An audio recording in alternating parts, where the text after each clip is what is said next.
अगं ये बान, कुठे होतीस तू? अगं असं न सांगता जातात होय? अरे गडावर गेली होती ती. गडावर? हा न ते कशाला ग? ताईसने अवतान द्यायला. वाटलंच बा, असतच काहीतरी खोल डोक्यात घेऊन तू तर जाणार. महाळसादेवी काय म्हणल्या? अरे म्या गेले तेव्हा गडामुळे एकलीच उभी होती, तर डोळ्यात पाणी होतं तिच्या. ये बाजू अगं स्वतःच पान उतारा करायला कशाबाई गेलीस तर? बा, म्या माझं काम केलं, आता पूजेला यायचं का नाही ते त्यांनी ठरवायचं. अगं तुला कधी कळणार ग? अगं महाळसादेवी हात कशाला येतील? हा अगं जे वाहणार नाही त्यासाठी जीवाचा एवढा आटापिटा कशाबाई करतेस तू? डोक्यात खूळ ठेवून देवासनी काय बाई बोलून आलीस? अगं देवानी तुझ्यासाठी वरत पाठवलंय ना, ते कर की गपगुमान. अगं आमचं जाऊ दे, देवाचा तरी विचार कर. म्या महाळसाताईसनी अवतान दिलं हाय, हे देवासनी आवडणार नाही होय? आता एवढा घोळ घालून ठेवलास तर ते कौतिकच करतील ना तुझं. आता ही पूजा वैस्तवर काय होतया काय नाही हे घोरच हाय बघ.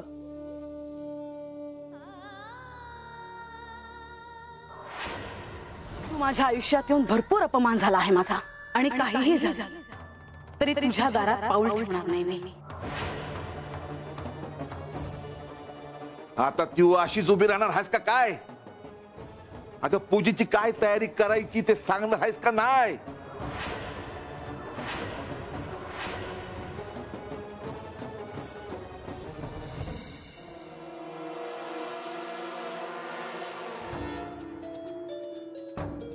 लतिका, लतिका, लतिका. म्हाळसा, काय झालं? प्रधानजी कुठे आहेत? प्रधानजी कुठे आहेत हे मला ठाऊक नाही, पण लक्ष्मी देवी मात्र त्यांच्या कक्षातच आहे. नारद मुनी त्यांना भेटायला गेले आहेत असं माझ्या कानावर आलं. मुद्दामून माझ्यापासून हे सगळं लपून चाललं आहे, याचा सोक्षमोक्ष लावलाच पाहिजे. म्हाळसा, असं काय झालं आहे? माझा पुन्हा एकदा गडावर अपमान झाला आहे लतिका, आणि पुन्हा एकदा अपमान करण्याचे धाडस त्याच बानूने केले आहे. सांगेन मी तुला सगळं लतिका, पण त्याआधी आत्ताच्या आत्ता नारद मुनींना बोलवणं पाठव. मला तात्काळ त्यांना भेटायचे आहे.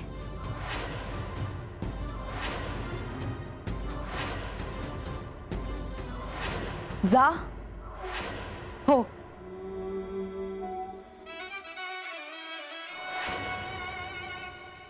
नारायण नारायण नारायण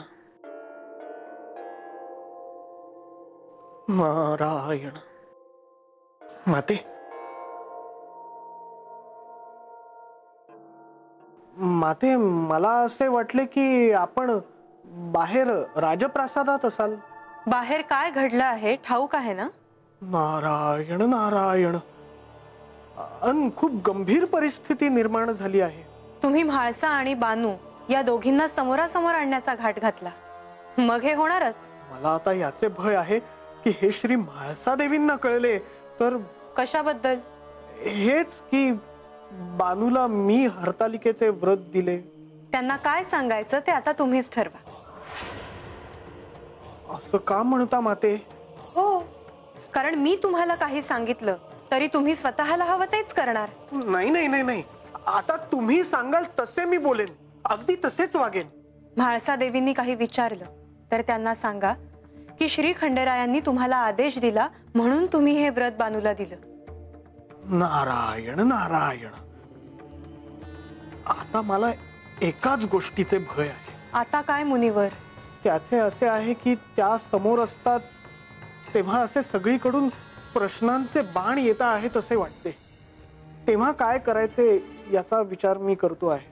ह्या वेळी स्वतःहून काही सांगू नका. गडावर काय परिस्थिती उद्भवली आहे हे पाहता आहात ना? होय माते, ही बानू इतकी आज्ञाधारक असेल असे मला वाटले नव्हते. काल रात्री तिला सांगितले की श्री म्हाळसा देवींना आमंत्रण दे, आज सकाळी आली ती गडावर. थोडा अवधी मिळाला असता तर मी तिला अडवले असते. मी म्हाळसाचा निरोप घेऊन आले आहे. आत ये. म्हाळसाने नारद मुनींना भेटायला बोलवले आहे. मला? हो, येते मी. लतिका, कशासाठी बोलवले आहे हे सांगितले नाही का श्री म्हाळसा देवींनी? नाही, येते. आज्ञा असावी.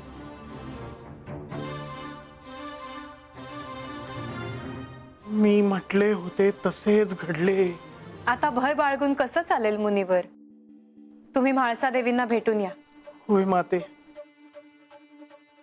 आशीर्वाद असावा. नारायण नारायण.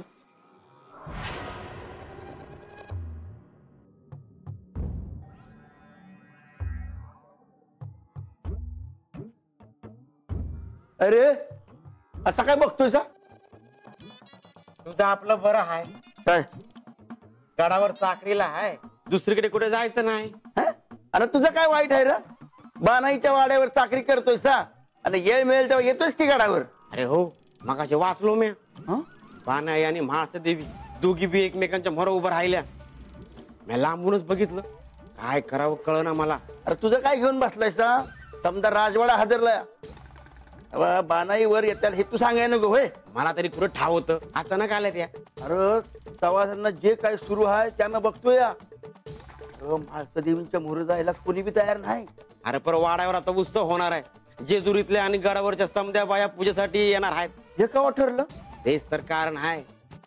बानाई अवतान द्यायला आल्या, पण म्हाळसा देवीने का अवतान घेतलाच नाही. अरे दोघींच्या मंदी इस्तव जात नाही, कसं जातील त्या वाड्यावर? अरे त्यांच्याच वाड्यावर आता उत्सव आहे, तेव्हा गडावरच्या बायकांना तरी कसं थांबवणार? आणि लक्ष्मी देवी जायचं थांबणार आहेत वे? पण मला वाटतं म्हाळसा देवी येत्याल. अरे खुळा आहेस वे? एवढं समजा झालं तरी बी म्हणतोस की म्हाळसा देवी वाड्यावर जाते? बघच तू, मी जे म्हणतो ना तेच खरं होणार आहे. तर तुझं आपलं बरं आहे. परत सुरू झालं? चल, काय कामं पडलेत? माहित आहे पण. नारायण नारायण. हे प्रभू, आता काय होणार हे सांगणं कठीण आहे. श्री म्हाळसा देवींनीच मला ज्या अर्थी बोलावणं पाठवलं आहे त्या अर्थी मी बानूला व्रताबद्दल सांगितलं आहे हे त्यांना कळून चुकलं आहे. फार मोठ्या धर्मसंकटात सापडलो आहे मी आता. हे प्रभू, आता तुम्हीच माझे तारणहार आहात. तुमच्या भक्तावर कृपादृष्टी असावी माधवा. नारायण नारायण नारायण. कोणाची प्रार्थना करत आहात मुनिवर? देवी,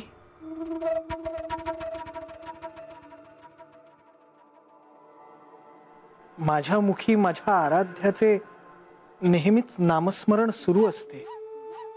त्यांच्याशिवाय मी कोणाचा धावा करणार? धावा? कोणत्या संकटात अडकला आहात की काय तुम्ही मुनिवर? मला तुमच्याशी काही महत्वाचे बोलायचे आहे.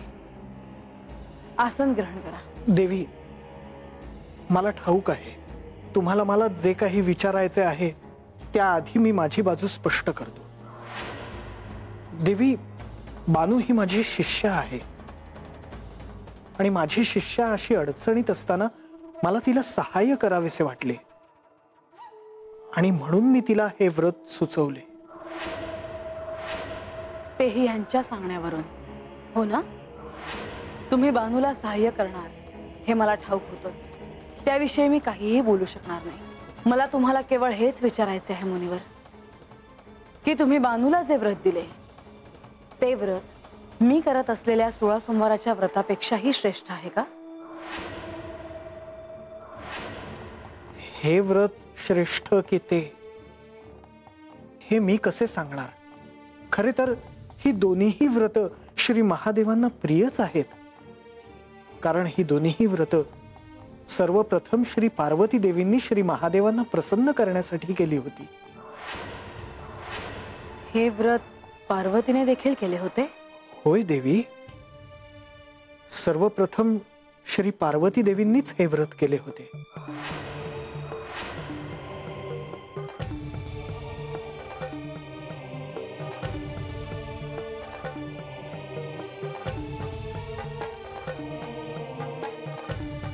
हरतालिकेचे हे व्रत सर्वप्रथम पार्वती देवींनी केले होते?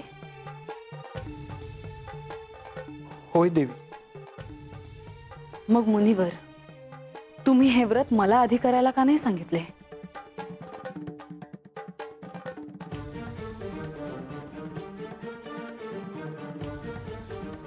नारायण नारायण. हे प्रभू, हे काय बोलून बसलो मी. आता श्री म्हाळसा देवी यांच्या शंकेचं निरसन झाल्याखेरीज त्या मला इथून जाऊ देणार नाहीत. बोला मुनिवर, तुम्ही गप्प का आहात? या व्रताबद्दल तुम्ही मला आधी का नाही सांगितलं? देवी, मला या व्रताबद्दल जाणून घ्यायचे आहे मुनिवर. काय आहे हे हरतालिकेचे व्रत? या व्रताबद्दल आत्ताच जाणून घ्यायला हवे का? होय मुनिवर, जोपर्यंत तुम्ही मला काही सांगणार नाही तोपर्यंत या गडावरून तुम्हाला कुठेही जाता येणार नाही.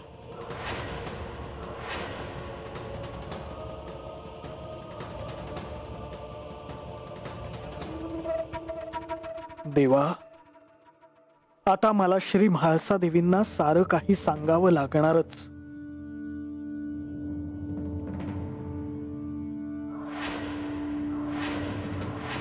मुनिवर, अजूनही तुम्ही गप्पच आहात. नारायण नारायण. देवी, मी सांगतो, अगदी सुरुवातीपासून सगळे काही सांगतो. माता पार्वतींचा श्री महादेवांशी विवाह झाला होता, परंतु जन्मोजन्मी श्री महादेवच आपल्याला पती म्हणून लाभावेत म्हणून श्री पार्वती देवींनी हे व्रत केले होते. आपले सौभाग्य अखंड राहावे म्हणून त्यांनी हे व्रत केले होते. आणि हे व्रत मला ठाऊक देखील नाही. मुनिवर, या व्रताबद्दल मला अजून जाणून घ्यायचे आहे. कसे केले होते पार्वतीने हे व्रत? श्री पार्वती देवींनी श्री महादेवांना प्राप्त करण्यासाठी कठोर तपश्चर्या केली. सुमारे 12 वर्ष अधोमुख होऊन त्यांनी साधना केली होती. झाडांची सुकलेली पानं खाऊन त्यांनी दिवस काढले. शरीर गोठवणाऱ्या तापमानात पाण्यात उभे राहून त्यांनी साधना केली. असह्य अशा उष्म्यात पंचाग्नींनी शरीर तापवून प्रचंड पावसाच्या माऱ्यात अन्न पाण्याशिवाय या आकाशाखाली त्यांनी ते तप तसेच सुरू ठेवले.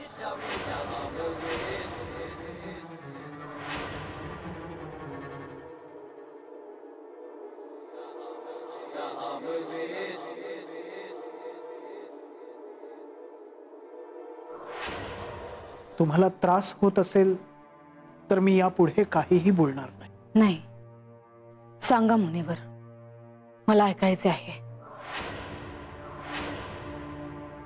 नारायण नारायण. हे प्रभू, मी श्री पार्वती देवींबद्दल काही सांगितल्याने अनर्थ तर घडणार नाही ना?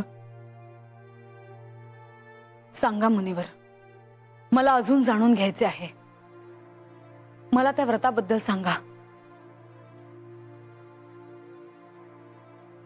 होय देवी, अशा या खडतर कठोर तपश्चर्येनंतर श्री पार्वती देवींना त्यांची एक सखी घनघोर अरण्यात घेऊन गेली. त्या अरण्यात श्री पार्वती देवींच्या वडिलांपासून लपवून त्या सखीने श्री पार्वती देवींना व्रतासाठी एक स्थान प्राप्त करून दिले. श्री पार्वती देवींनी नदीच्या वाळूपासून शिवलिंग तयार केले आणि त्याची यथोचित पूजा केली. रात्रभर त्यांनी श्री महादेवांचे नामस्मरण केले आणि या कठोर तपश्चर्येमुळे श्री महादेव प्रसन्न झाले आणि त्यावेळी श्री पार्वती देवींनी श्री महादेवांना मनोमन पती मानल्याचे सांगितले. श्री महादेवांनीही श्री पार्वती देवींना अर्धांगिनी म्हणून स्वीकारले. हे इतके कठोर व्रत पार्वतीने केले होते हे मला यांनी का नाही सांगितले? देवी, या कठोर तपश्चर्येतील हे हरतालिकेचे व्रत केवळ त्या दिवशीचे व्रत मानले जाते ज्या दिवशी श्री पार्वती देवींनी नदीच्या वाळूपासून शिवलिंग तयार केले आणि त्याची पूजा केली. आणि हेच व्रत मी बानूला सांगितले इतकेच. पण ह्या व्रतासाठी तिने मला का बोलवले? कारण देवी,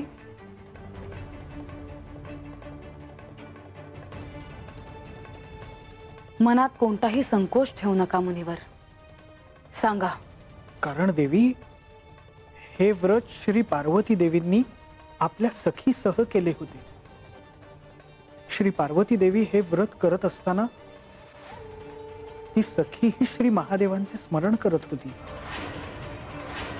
म्हणजे मी देखील बानूचे हे व्रत सुरू असताना तिच्या बरोबर यांची आराधना करावी असे तुम्हाला सुचवायचे आहे का मुनिवर? नारायण नारायण, मी केवळ तुमच्यातील तेढ कमी व्हावी म्हणून हे बानूला सुचवले. बानू हे व्रत करणारच आहे तर. मुनिवर, मला जे जाणून घ्यायचे होते ते मी जाणून घेतले आहे. पण एक गोष्ट मात्र मी तुम्हाला निक्षून सांगते, मी त्या बानूकडे कोणत्याही व्रतासाठी अथवा कोणत्याही पूजेसाठी कधीही जाणार नाही.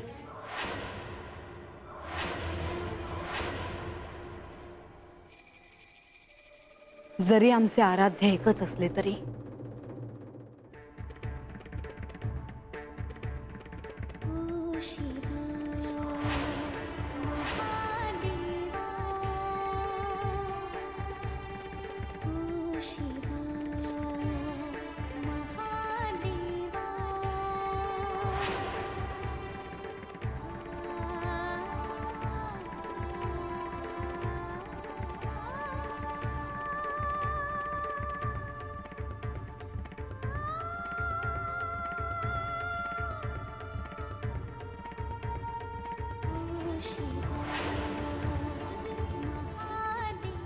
म्हाळसा, तुम्ही आणि इथे? होय. अख्ख्या गडावर हा मंद सुवास दरवळतो आहे. ह्या वातावरणात तुझी आर्त हाक घुमते आहे. तुझ्या भक्तीच्या मोहपाशात ओढला जातोय हा खंडोबा. म्हणजे माझ्या भक्तीचे सत्व अजून आहे तर? त्याशिवाय मी इथे कसा येईल? मला आनंद आहे की माझी भक्ती तुम्हाला इथवर घेऊन आली. तुझं प्रेम मला काय काय करायला लावतं आहे ह्याची तुला कल्पना नाही.